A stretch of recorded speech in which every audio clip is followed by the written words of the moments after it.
जो कोई भी हमारे मुस्लिम भाइयों और बहनों को आंख दिखाएगा उसे महाराष्ट्र के डिप्टी सीएम अजीत पवार की चेतावनी। महाराष्ट्र के उप मुख्यमंत्री और एनसीपी के प्रमुख अजीत पवार ने खुद की ओर से आयोजित इफ्तार पार्टी में मुसलमानों को लेकर बड़ा बयान दिया है। उन्होंने कहा कि भारत विविधता में एकता का प्रतीक है, हमें किसी भी विभाजनकारी ताकतों के जाल में नहीं फंसना है। हमने अभी होली मनाई है, गुड़ी पड़वा और ईद आने वाली है। ये सभी त्योहार हमें एक साथ मिलकर मनाने हैं क्योंकि एकता ही हमारी असली ताकत है। अजीत पवार ने आगे कहा, मैं आपको भरोसा दिलाता हूं कि आपका भाई अजीत पवार आपके साथ है। जो भी हमारे मुस्लिम भाइयों और बहनों को आंख दिखाएगा, अगर कोई भी दो गुटों में झगड़ा कराकर अमन शांति को भंग करेगा और कानून को अपने हाथ में लेता है, चाहे वह कोई भी हो, उसे बख्शा नहीं जाएगा, उसे माफ नहीं किया जाएगा। अजीत पवार ने बताया रमजान का महत्व। उन्होंने रमजान के महत्व पर बोलते हुए कहा, रमजान किसी एक धर्म तक सीमित नहीं है, यह इंसानियत, त्याग और आत्मचिंतन का प्रतीक है। ये आत्म संयम सिखाता है और हमें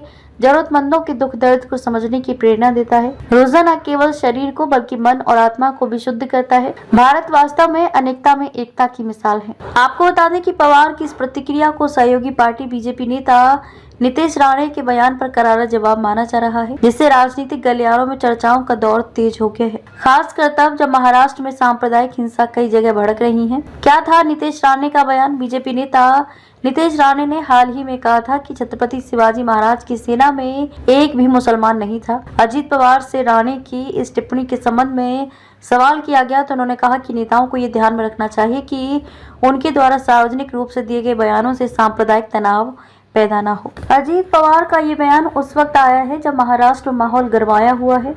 नागपुर शहर में हुई हिंसा मामले में शुक्रवार को 14 लोगों को अरेस्ट भी किया गया। पवार की इस अपील को सामाजिक समरसता की दिशा में एक महत्वपूर्ण संदेश के रूप में देखा जा रहा है। महाराष्ट्र सीएम देवेंद्र फडणवीस ने भी कुछ दिन पहले नेताओं को भाषा पर संयम बरतने की सलाह दी थी। उन्होंने कहा था, एक मंत्री के तौर पर हमें एक निश्चित भूमिका निभानी होती है। पूर्व प्रधानमंत्री अटल बिहारी वाजपेयी ने एक बार कहीं इसका उल्लेख किया था कि एक मंत्री के तौर पर हमें राजधर्म का पालन करना होता है, इसलिए हमें अपनी व्यक्तिगत राय, पसंद और नापसंद को अलग रखना होता है। हमें संविधान की शपथ ली है और संविधान ने हमें किसी भी व्यक्ति के साथ अन्याय न करने की जिम्मेदारी सौंपी है।